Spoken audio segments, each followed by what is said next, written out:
Assalamu alaikum.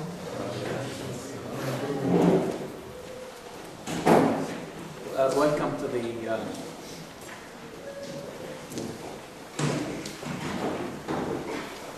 Quranic discussion for this academic year 2013-2014. Bismillah ar-Rahman ar-Rahim.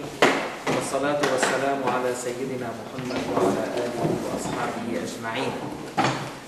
So this year we will continue to discuss Surah Al-Baqara, the first surah that was revealed in Medina after Muhammad ﷺ and his companion moved to that city.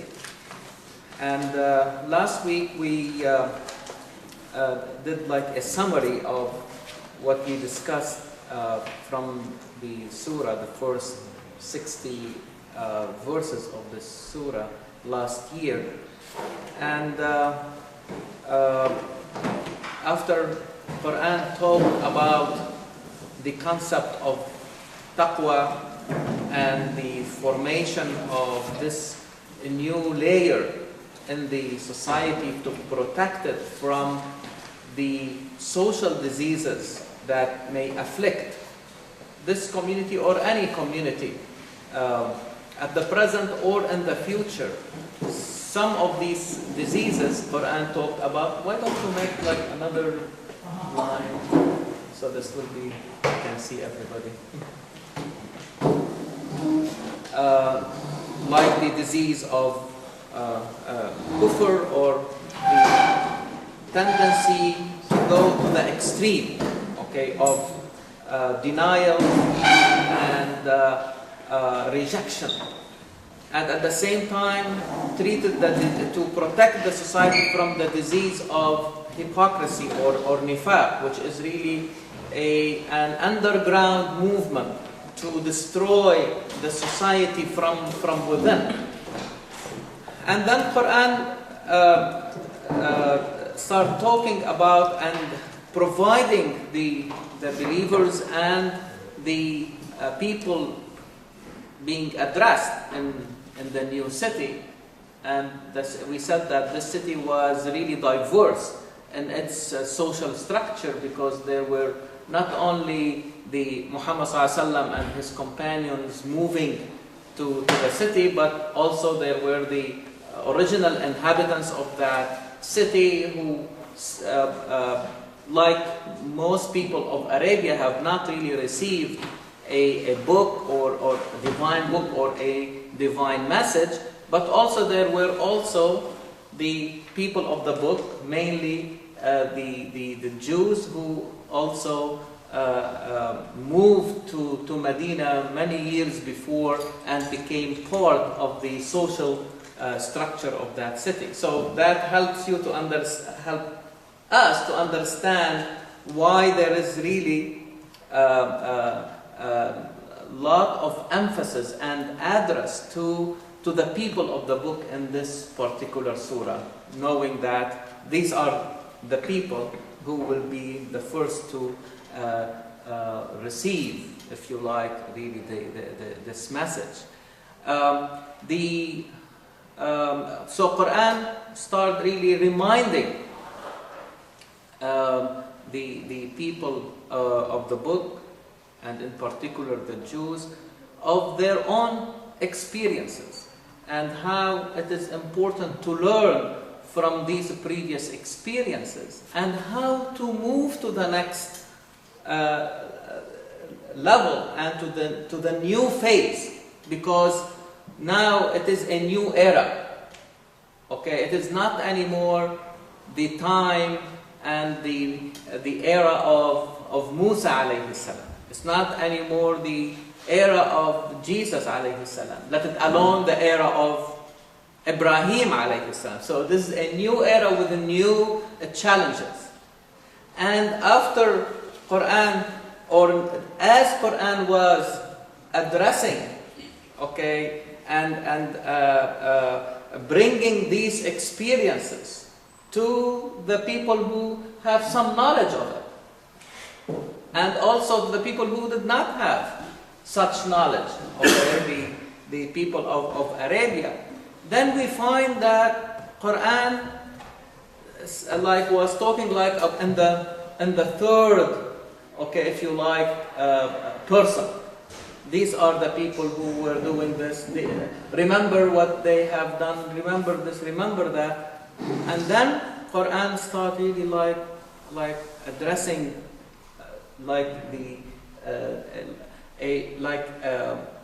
a new, if you like, audience. Like sometimes I may be like talking about somebody or a group, and then in order to bring your own attention, I start talking to you. So now you know, okay, it's not like the second person, you listen, okay, this is very important. This, if you like, rhetorical style, it is referred to as iltifat, like you are turning your face. You were talking to somebody else, and now I return my face to you to address you, so I get your attention. And this is what I want you to see in verse number 62, which we are going to discuss today. Okay? So, the previous verses were addressing and talking about the experiences of mainly the Jews, the followers of Musa alayhi salam, and suddenly Quran starts talking to everybody. إِنَّ الَّذِينَ آمَنُوا وَالَّذِينَ هَادُوا وَالنَّصَارَى وَالصَّابِئِينَ. So it is now a new address, okay? Forget to which group you belong. As if Quran is saying, okay, those who believed in Muhammad sallallahu alaihi wasallam and followed him. Because now, you see, in the الَّذِينَ آمَنُوا, those who believe. But here, الَّذِينَ آمَنُوا became like a new layer. In Mecca, Quran was talking about Iman. And towards the end of the Meccan period, we saw a huge or a long surah entitled Al-Mu'minun, the believers. And it starts by showing us their attributes. So this group has been formed. Now they have become a class in the society, similar to Al-Muttaqeen, who became also a class in the society. But a class not based on socio-economic status. It's not based on biology and genealogy, but it is really based on values.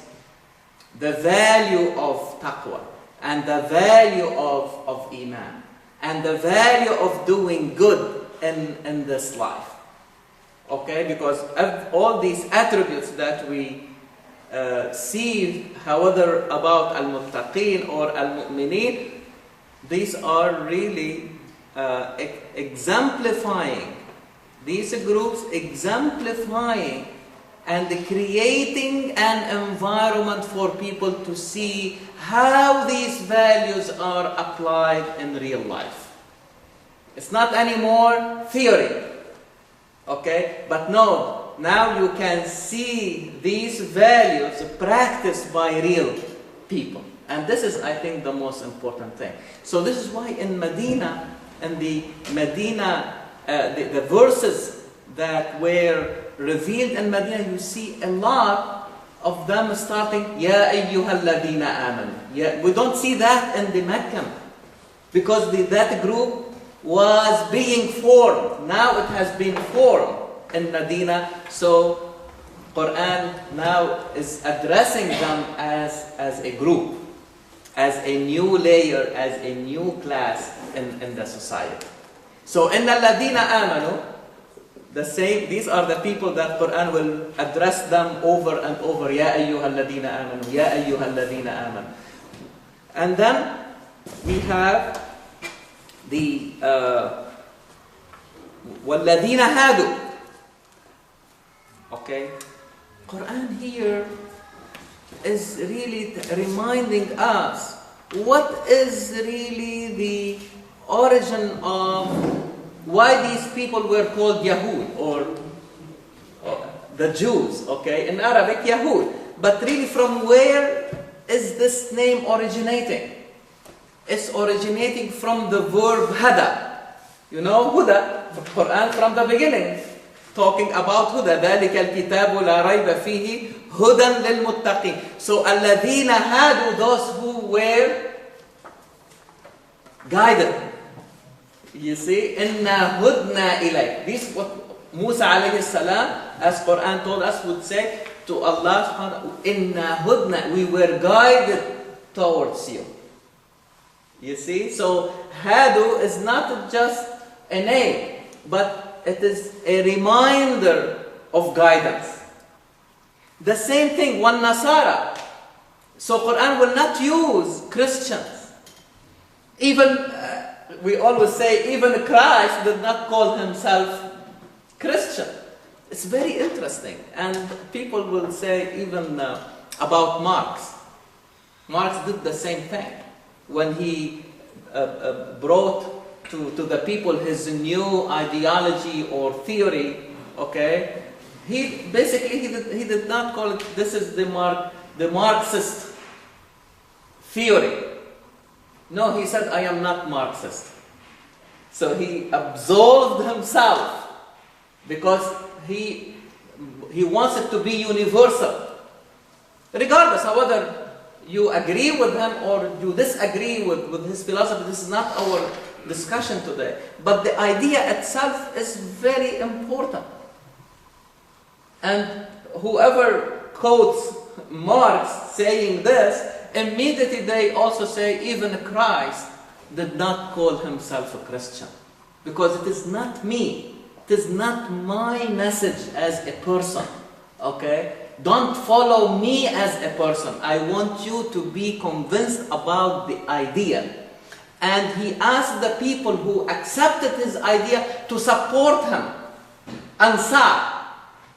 Man ansari ilallah. So Nasara is not equivalent, okay, to Christians. It is equivalent to the supporters of Jesus.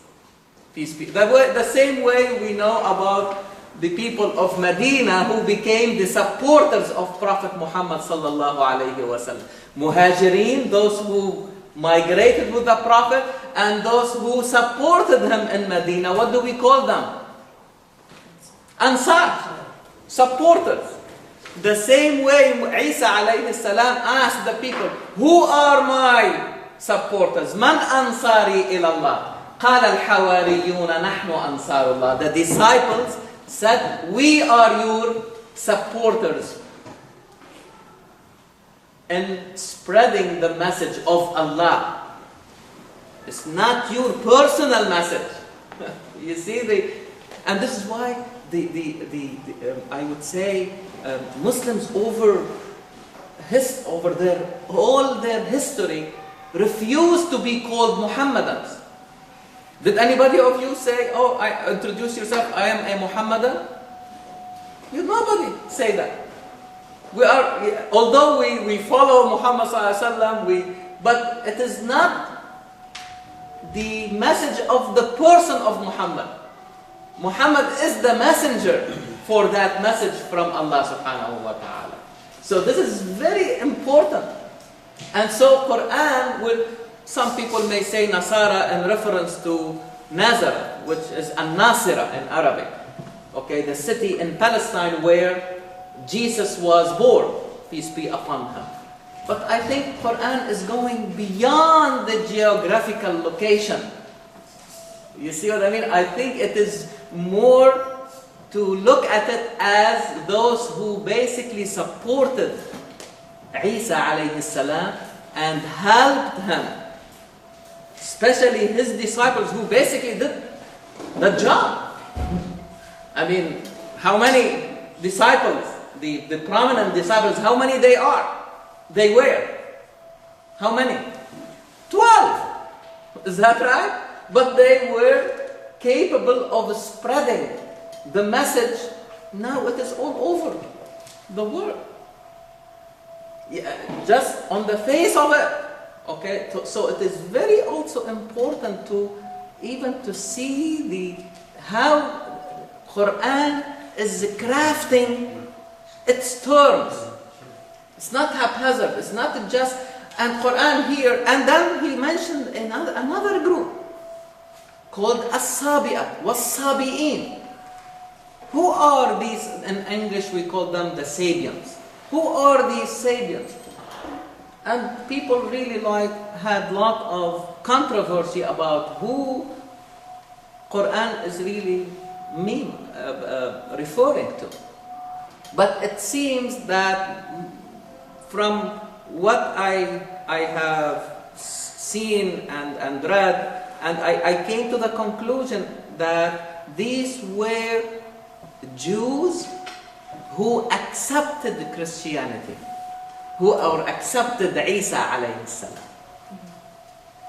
But they did not moved to Christianity totally, and they have not abandoned the Torah and its instructions totally. Okay, so they were called and in fact they remain till today. You find, if you like, remnants of them in Iraq. They are called As-Sabi'a.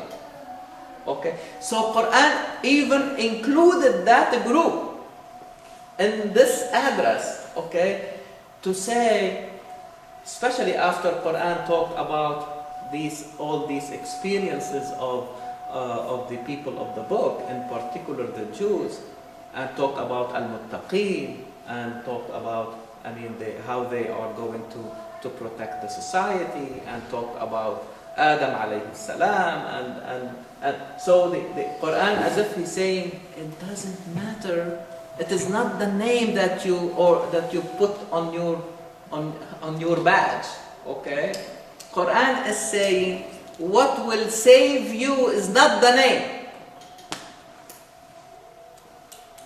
What will save you? All of them. Man amana billah, three things. Man amana billah, believe in Allah. Wal yawm al-akhir, believe in the day of judgment, which means what? You are accountable and responsible for your own actions. And وَعَمِلَ صَالِحًا, and did good in this life, will be saved. فَلَهُمْ أَجْرُهُمْ عِنْدَ رَبِّهِمْ, they will be rewarded.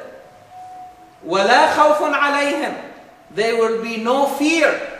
They will experience no fear, and they will experience no sorrow or sadness. وَلَا هُمْ يَحْزَنُونَ.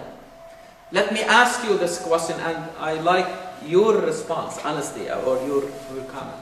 Have you seen anything in your own experience, in your own readings, in your own conversations, in small circles or in big circles?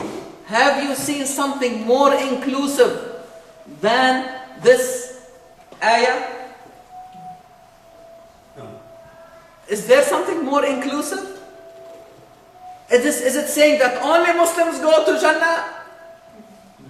Does it say that only Christians go to Jannah? They will be saved if they believe in Jesus and everybody else will not? It doesn't say that. Does it say that, oh, you are the Jews, the chosen people, and the rest are not? It did not say that. Is there any place for religious chauvinism? Yes or no? No, and by the way, there is another verse similar to it, very similar, in Surah Al-Ma'idah, in Surah number 5. And it says the same thing. Even the people that you are doubtful about Quran, say, even these people, even the Sabians, that you may be having some controversy about them or who they are, as long as they believe in Allah and the day of judgment and they do good, they will be saved. You see where I'm saying like this verse comes in the middle, because after it Quran will continue the same discussion that it started. But like in the middle of that discussion, I want you to remember, as I am telling you these stories, do not look down on anybody. Don't say, oh, I am a Muslim and I followed the last messenger. This means that I am better than everybody else. Don't grant it yourself. Don't grant it yourself. So the inclusiveness of this, and I want you all to know it by heart, honestly, and to use it every time there is a discussion about this. And this is really, I will wonder if I really see someone who will differ, who will disagree with this inclusiveness. So again, it is not a matter of like, as we said, chauvinism, or a matter of, okay, I am better than you, or no. Show me. If you really believe in Allah, okay, it means that you believe in every attribute of Allah subhanahu wa ta'ala. It means that you believe in Allah the most merciful. The more you exercise and practice mercy in your life, it reflects your belief in Allah the most merciful.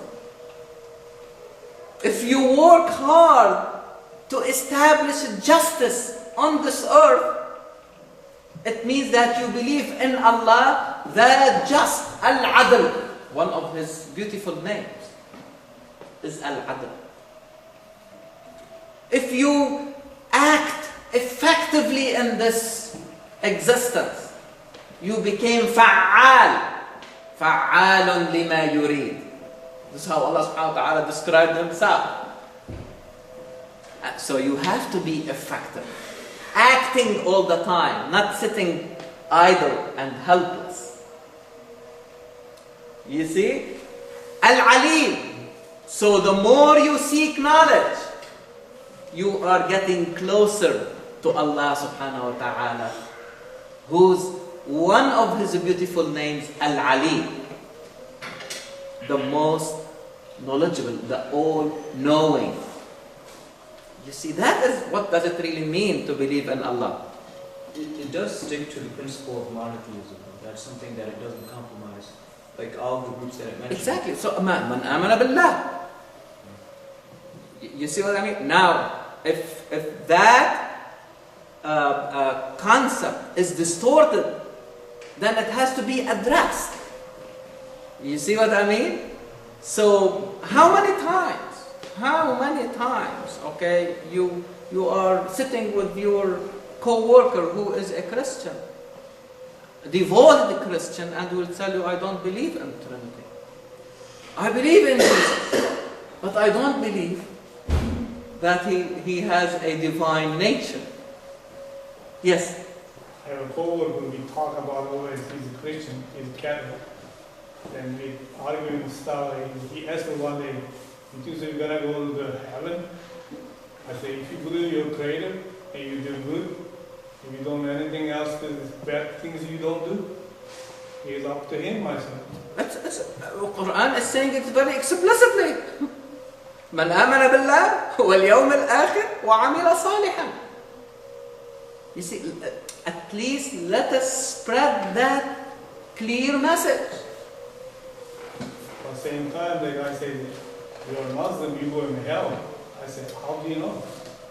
He said, you don't believe in Jesus Christ. I said, I have more texture than your book. I have more to believe with Christ.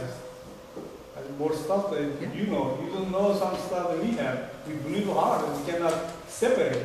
Exactly. He didn't know because I said, go ahead. I said, read one. Yeah. Then what are you going to find out? Yeah. People don't know what we're reading. Mm-hmm. That's what exactly. So it was an educational moment. a teachable moment, okay? So people will say, oh my God, all my life I had this impression, but now from this conversation I have to explore further and know what is really going on. Most of the people I followed a couple of Muslims in our plant, 120 people, they call me terrorists, or they call me like that kind of stuff. That's fine, you can call me whatever you go, but you don't know what does that mean, they call the bad stuff. You don't know anything about Islam. Go ahead and read it, then you tell me your idea. Right now, most of I talk to people, they change their mind. They say, we never see the kind of person that you can be patient or not like we taught a different way to the Muslim people. Yeah. And see how important this verse to come in the middle of the discussion, not even at the end of it.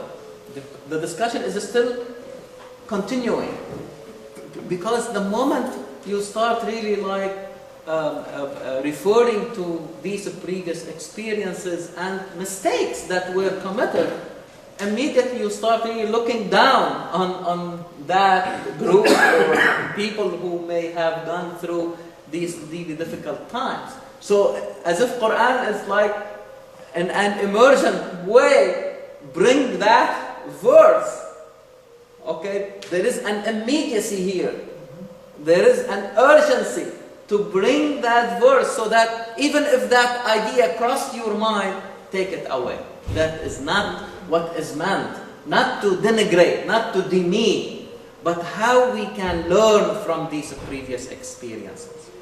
How to exercise taqwa. Because we said the basic meaning of taqwa is to protect and to prevent. How we can prevent these things from going. Even the next verse, read it with me. وَإِذْ أَخَذْنَا مِيثَاقَكُمْ. Back to the talking to the people of the book, particularly the Jews. أَخَذْنَا مِيثَاقَكُمْ وَرَفَعْنَا فَوْقَكُمُ الطُّورِ. As remember when you were gathered and to accept the covenant of Allah subhanahu wa ta'ala. ميثاقكم ورفعنا فوقكم, the mountain, because really they were not sure about that decision, so they need to see a physical, if you like, sign, so that will help them to accept that covenant. ورفعنا فوق, they saw the mountain, Mount Sinai, going really above them, making like a huge shade over them. خُذُوا مَا آتَيْنَاكُمْ بِقُوَّةٍ. Take what we have given you seriously, earnestly, strongly, adhere to it. وَاذْكُرُوا مَا فِيهِ. And bear in mind what is mentioned in it. For what reason? Read the reasoning. لَعَلَّكُمْ تَتَّقُونَ. So that you will exercise and practice taqwa. But taqwa in that meaning, how you protect yourself from these wrongdoings, if you like, these wrong decisions, and hence you will protect yourself from the punishment of Allah subhanahu wa ta'ala, even in this dunya, even in this life. And Quran would say, ثُمَّ تَوَلَّيْتُمْ مِنْ بَعْدِ ذَلِكَ. Unfortunately, even after you have seen that sign, you turned away from that covenant, from that contract, if you like, with that. You did not keep. And remember, as if Quran is saying, if you really want to continue in the leadership to others, what does it really mean that we have chosen you? Chosen you not like to make you better than others, but to be more responsible than others. If I come to this group and say, Mr. or Mrs. X or Y, you become really like our leader.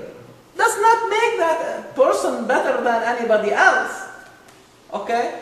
But will have definitely more responsibility.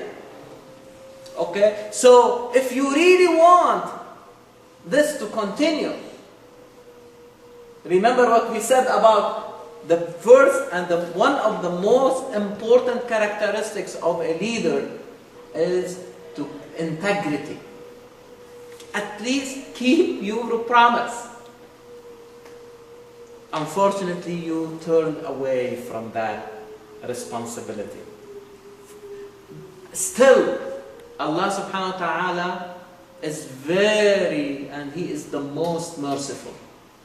And he reminded them, فَلَوْلَا فَضْلُ اللَّهِ عَلَيْكُمْ وَرَحْمَةُ. If it were not for the grace of Allah subhanahu wa ta'ala and His mercy, you would have been among the losers. So again, I want every one of us to realize that, as we have said before many times, that this group were released from the bondage of the Pharaoh, from the servitude, from the slavery, which means that it has destroyed their soul, their inner core. And so they need a lot of rehabilitation. They need a lot of nurturing, caring, okay, to bring a new people out of them. A new, autonomous, responsible human being. Honestly, do not take it really lightly. This is a serious problem. As we said before, the oppressed and the oppressor both are really suffering from that disease, which is the destruction of the soul. So they both need a treatment. And we said that the oppressed needs that treatment more than the oppressor, because they still carry inside them some of the traits of the oppressor. So they are oppressed. We understand that very clear. And releasing them from that oppression is definitely needed, and it happened.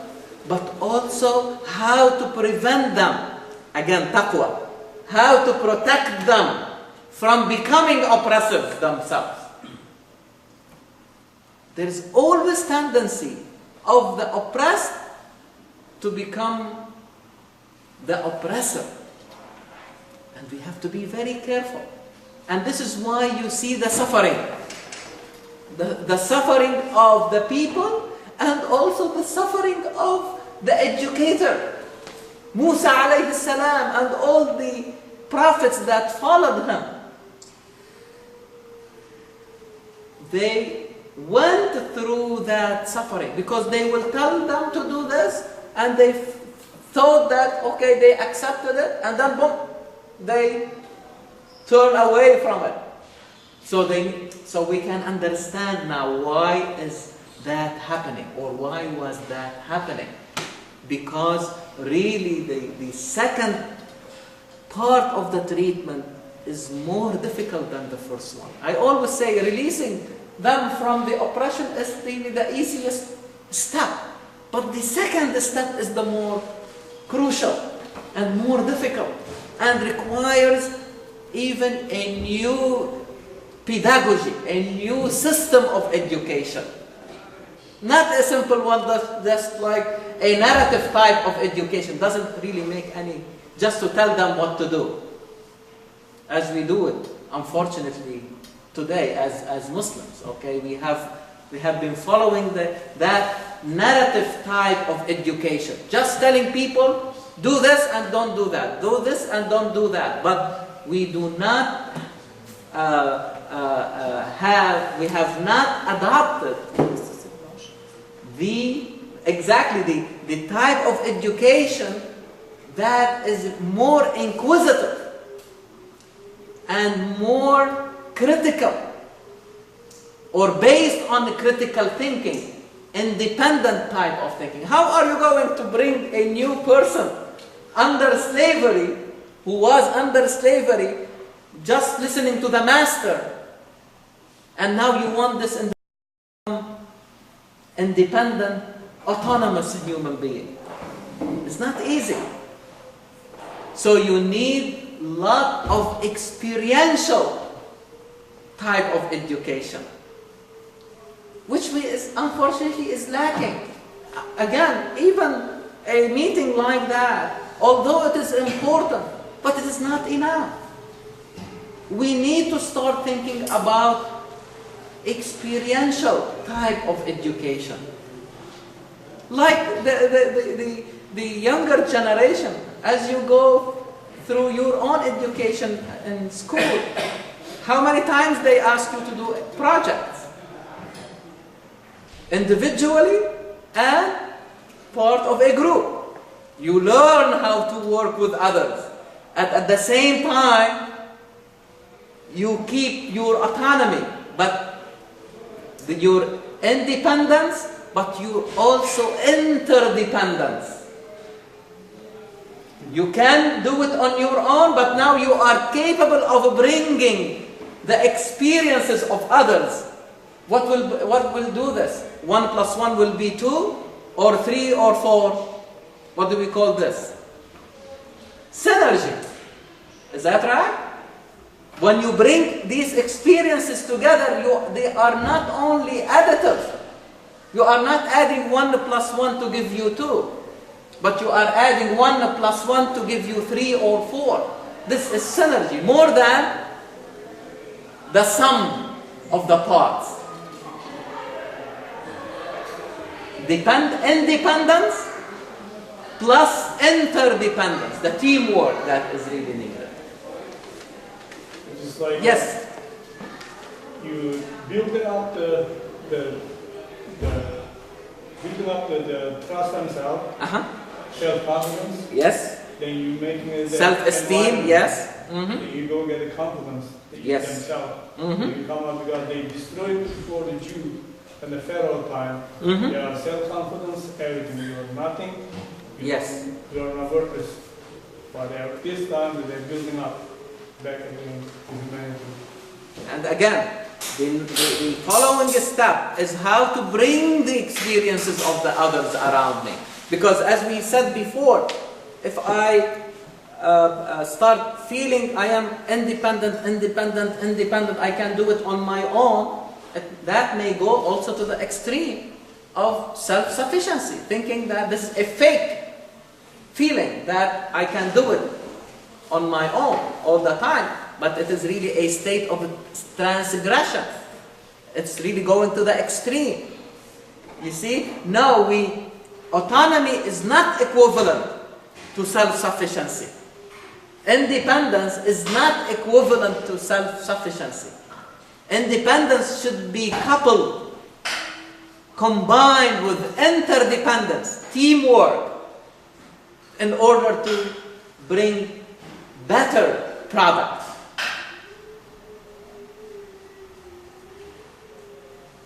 I like to hear from, yes please. In your example of slavery, when the slave is free, psychologists use the word unlearn first.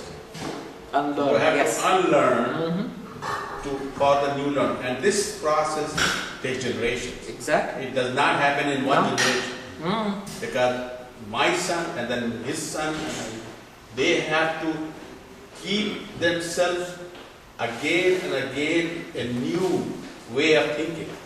So unlearning is the most important part. Yes, yes. Do you like to comment on this process of unlearning and learning at the same time? Yeah, obviously you're validating what I learned. I mean, essentially your matrix gets developed. So the way, when we're children, your brain is not formed, and your mother, the way she looks at you, the way she holds you, develops neurons in your brain. So as you grow up in childhood, that's your formation. So whatever environment you're in, that forms the way you think, the way you feel, the way you respond, the way you react. You see anxious children, you see like just agitation in children, it's just their environment. So what we say to transform, you need to first look at your pathways. So what areas of your life, and that's kind of what you're talking about.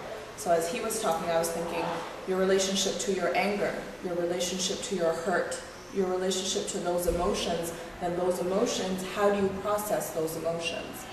And that's where the relearning or the nourishment that he was talking about, you need somebody not just to tell you, but you need to, that's where the self-esteem building, like what is your level of control? So when you're in slavery, it's an external level of control. People are constantly telling you what to do and how to do it. But in order to transform, you need to develop an internal locus of control. Your inside needs to feel confident, capable, cared, loved. And that's what you see in the world right now is most people react. And that's what we talk about war, or why the cycle of violence or abuse continues, is because an emotionally broken person is similar to just taking a bat and beating them. There's no difference in that from an emotional standpoint.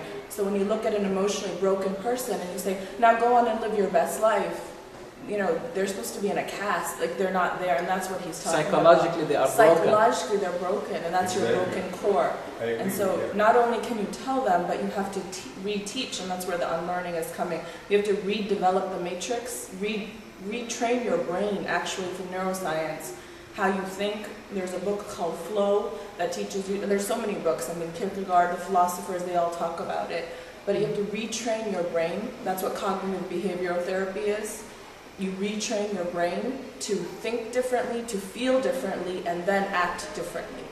But the power of the brain is, it's a muscle. And it's in the system that we get created, so your system wants to go back to what it knows. Even if it's chaos. A child who is beat bad will go back to that father or that mother or that state because that's what it knows. And so the only way they know it best. They know it best. That's your experience. nature. That's the development of your brain. And in order to get to another place, it's constant. That's what it's saying, your constant environment. And right now, our brains are firing. So if I see Shahid Uncle eating ice cream, my brain will start showing me ice cream. That's why we salivate. And so there's tons and tons of research showing just being in an environment, you're constantly changing your brain. And as babies look in their mother's eyes, that's the formation of the neuron. So, I mean, very good. It's very extensive, but in fact, this is what we the really... process of transformation is a real I process. think you touched on a very also important thing. What type of environment you need to create to ease that process of unlearning. Okay, like take the aspect of anger. How to unlearn that so that you will not start venting it on somebody else and start acting like the oppressor. You have to process it and then learn how to use it to effectively get you to your goal. And that's where Dr. cares about your vision of where are you going and how are you trying to get there, and is your life or your methods getting you to that space? And so it's processing those feelings just as much. So is that what the Quran is saying about the Jews at the time of the Pharaoh, that they had a very cynical and sarcastic nature, and that's reflected in their relation with Allah afterwards? Exactly. So you are dealing with a broken soul here, a human being that has really lost his or her self-esteem. There's no sense of self. You don't have a self. And one of the experiences that Quran told us that these people have to go through in order to create a new environment for them conducive of learning new things and unlearning other bad traits that have been accumulated during that time. This is why I said, don't take it lightly. This is really a true thing that happens. That experience was basically to go out to the desert, to be lost in the desert for 40 years. So again, you are talking about at least you need 2 generations to start. And in fact, research has showed that sometimes you need at least 2 generations to break a certain psychological really path. It's very interesting, like, to see that Quran is using, and in fact it is really a little bit more like 2.5 generations. So at least you need 2 generations to break that cycle in order to bring new traits. What does it really mean when you are in the desert lost? There are no walls to protect you. You have to protect yourself. Do you sleep at night? You cannot sleep at night. You have to be, you sleep with your eyes half closed because you are concerned about a beast coming towards you, or another, or an animal, or something, or another probably human being, or a bandit or something coming at you. So it builds the patience, the strength, the independence, and you have to rely on others. If you go to sleep, you make sure that somebody is watching over you, protecting you. You recreate a system. So you're into a raw, vulnerable environment. So you're broken, it's like, okay, now recreate. So you're recreating a system of trust and of support. And that's essentially how a human being, when you're battered, you don't trust anyone, you don't trust anything. And so he put you into this environment where it's completely vulnerable, and you break, and then you rebuild. Because you have to. Human beings are designed also to survive. So we're always looking for a way to survive. And you'll create manipulation, the lies, everything in order to survive. That's what justification, blame, and all of those things are systems of being. Let us take it to another level. The level of, I'm not talking about slavery here. Let us take another environment, okay, another setting. Let us talk about like the teacher and the students. How you are going to teach these students? You can teach them by beating them. Repeat after me, say it right. Okay, what will happen? So you are really exercising some form of dictatorship over your own students in the classroom. No slavery, but the same thing happens. What type of human being you are creating? A human being angry and also will follow every path of deceit in order to in order to survive. Otherwise, he will be beaten every day. So did you do that? Yes, I did it. Just like to appease the person. Not because he did it or he did not. He may or she may lie. So they actually do. If you repeat this over and over, it becomes a habit. So you are creating new bad traits and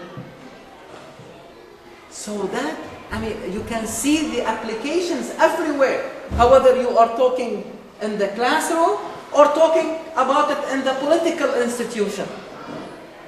However, you are talking about like a small group or you are talking about the society at large. The concepts are basically the same. Probably the tools or the degree of how you are using these tools may be different scales, but the concepts basically are really the same. So I think Quran is also telling us that if you every time you initiate an action, it is your own choice. Nobody hit you in order to come here today. Or you made your decision. Okay, you initiated that action by your own volition. But let us take certain actions, okay, that if we take them and repeat them after some time, we may become a prisoner of that particular action. And so the results may look as if they are not of our choice. So you initiated that action by your own volition, but the consequences later on, upon repetition, you become a prisoner of that action. It's like a simple thing. If you put your hand in the fire, okay, it will burn your hand. Is that right?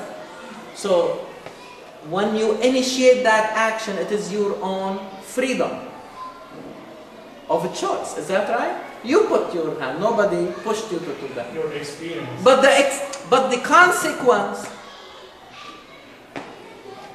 you know that it is going to happen, because this is the relationship between fire and burning. It has occurred over and over. People know that fire burns. Unless you are in a higher level, like what happened with Ibrahim alayhi salam, because he was in a different status. The fire did not burn him. But this is a different situation. But again, my point is that Quran captured that. He said, لا يقدرون على شيء مما كسبوا. Kasaba, something that you earn by your own volition, taking an action.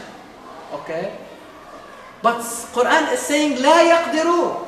No control. At the beginning you were in control because you made that decision. You were in control to take it or not. But as you take it, you have to accept the consequences. So it may look like paradoxical. لا يقدرون, no control over, but at the same time, they are the ones who initiated the action. They were in control at the beginning. What happened in between? This imprisonment. When you repeat something, you became under its own control, instead of you controlling that action or continue to control that action, and hence you can control the consequences. Very important. Okay, so even at the individual level, you can see it. If you repeat a certain action that is wrong, okay, at the beginning you feel probably bad about it. But if you continue doing it, you lose. You became a prisoner to that action and you don't care about it. And it becomes easy to do it even without the feeling of guilt. What's the nature of addiction? The same thing like addiction, exactly. It compels you to do it because again, you're throwing your brain. Exactly. Because it's usually to numb something. You lose the control. لا يقدرون على.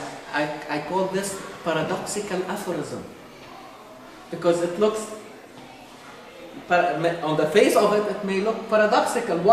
On one hand, it is saying you are initiating the action, and on the other, it's saying you are not in control.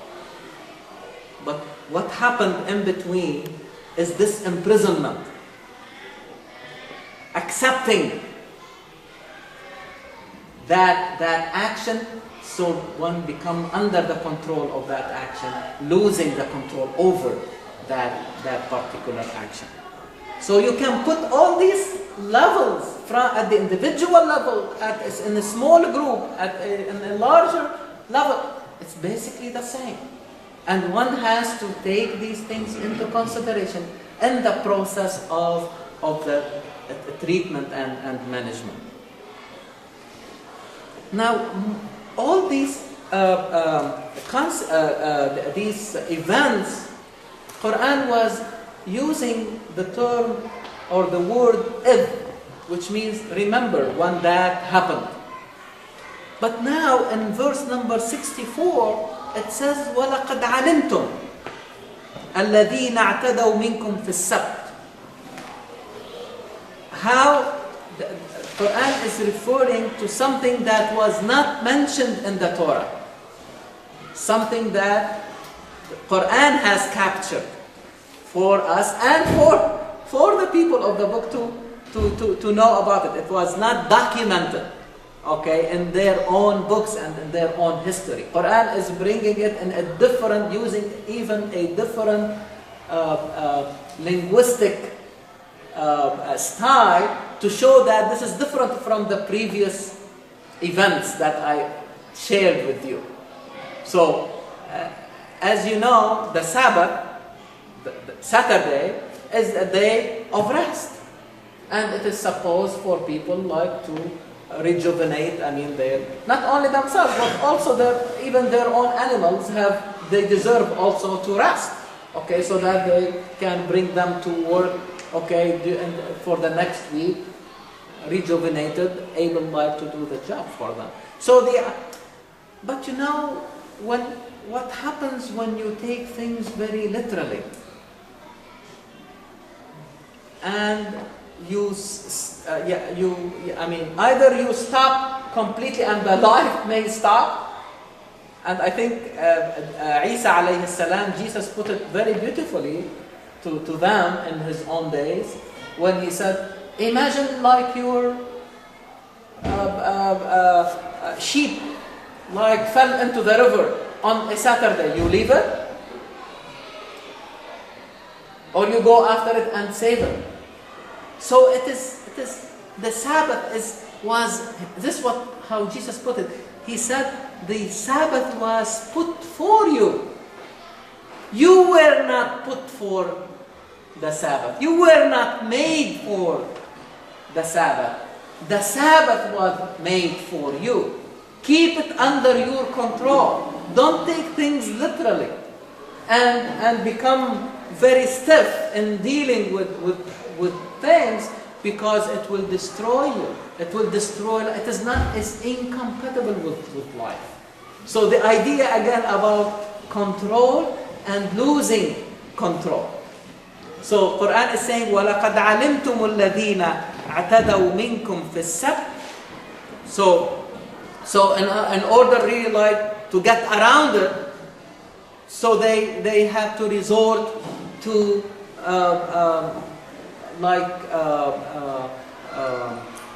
basically get around it, doing things like on Friday, for example, they are not supposed to fish on a Saturday, but they may put their nets on a Friday night, and they did not do the job, but the fish will come to and will be caught by the nets. So they get around it, okay? So you see, like when you lose, keep it under your control, and don't go to the extreme in dealing with the idea of the Sabbath. And Quran said that as a result of these really like actions, Quran is saying you are denigrating yourself. You are really not behaving anymore like human beings. كونوا قردة خاسئين. So you start looking as if you denigrate yourself as if you are not anymore a human being, but acting like monkeys, which basically mocking is not really using your own minds as a human being should be. Fooling yourself. Fooling yourself, and I think this idea of denigration. Okay, so you are supposed to be a human being. You are not supposed to be nothing against any type of animals, but because they are doing their job, they were created to do it. No respect yourself. Consciousness again. This is their level. This is how much they are allowed to do. You are not at that level. You are there. So keep yourself and live to that level. Don't allow yourself to disintegrate or to be denigrated or to go down. Okay, that is not definitely good. Okay, you need to always remember, and again, how to restore the humanity of someone who has been under slavery, under bondage, under servitude. Okay, it requires lot of work. And Quran would say all these events, all these types of punishments, okay, have to be looked as as examples and lessons so that you will learn from them. موعظة للمتقين. How you can protect yourself again. This is an advice of how you can protect yourself from falling into these problems again. Regardless of your name, regardless of the badge you put, no matter, okay, if you say I am following Muhammad, I am following Isa, I am following Musa alayhi salam, doesn't matter. It's exactly, it is the human saga, okay? It is the human condition. You need to accept that you are being dignified to be at the level of a human being, and you are supposed to elevate yourself. Don't accept the status quo, because the moment you accept the status quo, it means that you are really going down. It's like if you are not going forward, nobody will say that you are stopping at that point. It is really going back. Even Muhammad sallallahu alayhi wa sallam, towards the end of his life, he would address his following saying that I am leaving you on this state of your religion. Not their religion, on that state of your religion. على دين فلا تعودوا بعدي القهقرة. Don't go backward after me. If you stop at that level that I have given you, as if you are going back. You see where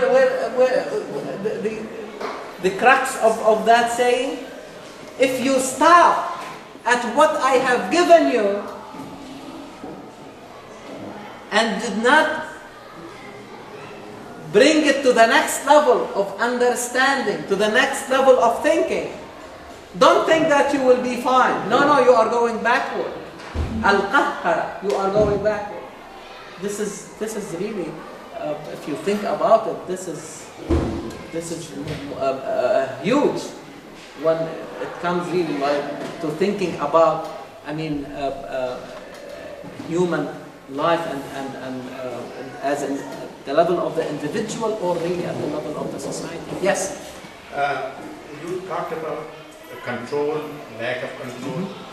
And my feeling is, I have a background in anthropology, so that reflects in my thinking. Yes. There are potent sociological forces that nobody can control. They evolve themselves. A very good example is Muslims when went to India or Indonesia. They are not exactly the same as the Muslims of Arabia. Allama Iqbal constantly chides Muslims of India, in his Shikwa and Jawab Shikwa, that Yud to Sayyid bhi ho, Mirza bhi ho, that means a caste system. And Muslims of India adopted the caste system, and it still prevails, even today, in many subtle ways. Marriages don't take place between, low caste, like the weaver and the Sayyid, they won't happen. So this is a very important force, sociological factor, and how they happen through diffusion of ideas, through diffusion, but many of the traits persist. Like Muslims of India, when they feel be honest, Allah again says, Mutane Bahmu Kuma. Wahm. Is that Arabic word? I don't know whether it's Arabic word or not. Wahm. What is the fahm? Wahm, yes, illusion. Yeah. Yes. So we continue to have those wahams in many ways. Yes. They are reflected in our behavior. So we have to be aware of, those sociological. This is very beautiful because really like you come to a new environment where certain sociological factors prevail, or forces as you call them. And now, how are you going? No question that you will be influenced by them. Give you another example. I was in Quebec 4 years ago. As you know, the Quebecois, they always thinking about being, about the separated from the rest of Canada, and basically they don't like the others. Let us put it this way. Okay, they cannot. I mean, they don't want to deal with and live with others. But in Montreal, for example, part of Quebec, you see, communities from all over. And we were looking. My wife was reading in a newspaper, Arabic newspaper, in one of the, Middle Eastern shops over there. And she said, Walid, read what I am reading. Why these communities are really attacking each other? And I started thinking. I said, we have the same communities in the United States, especially in Chicago, but we never saw these communities attacking each other in the newspaper. Okay? I said, this is the environment. The environment that accepted discrimination. The people who came, they continue to discriminate among each other. In an environment where discrimination is not accepted, even those who think about it will not do it. You see where now, you are really also suggesting okay, now how are we going to change that? It's not easy because you need a new pedagogy.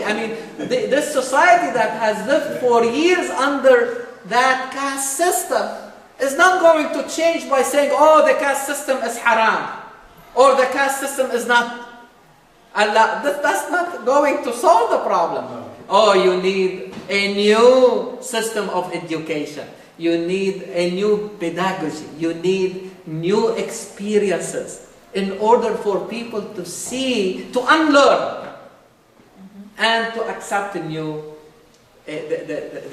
ideology or the new egalitarian type of society. So it's definitely not easy. My point that I was trying to make here is that as you do things over and over and over again,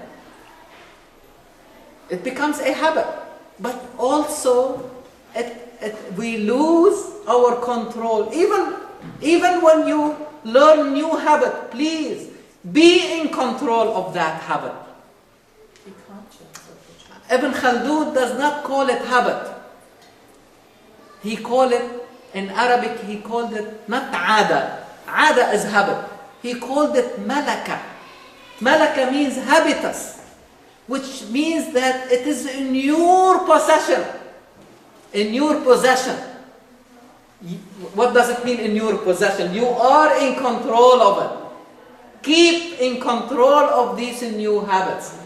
Otherwise, you become under the control of the habit. It will imprison you. And you will not be able to move into a higher level of understanding even of that particular habit. Yes. I think we need to stop here and inshallah read the next passage because it is very well connected and it is very, very important event that we will discuss it because it is really the crux why the surah is entitled the Kaab. Okay? Inshallah. Assalamu alaikum. Jazakumullah khair.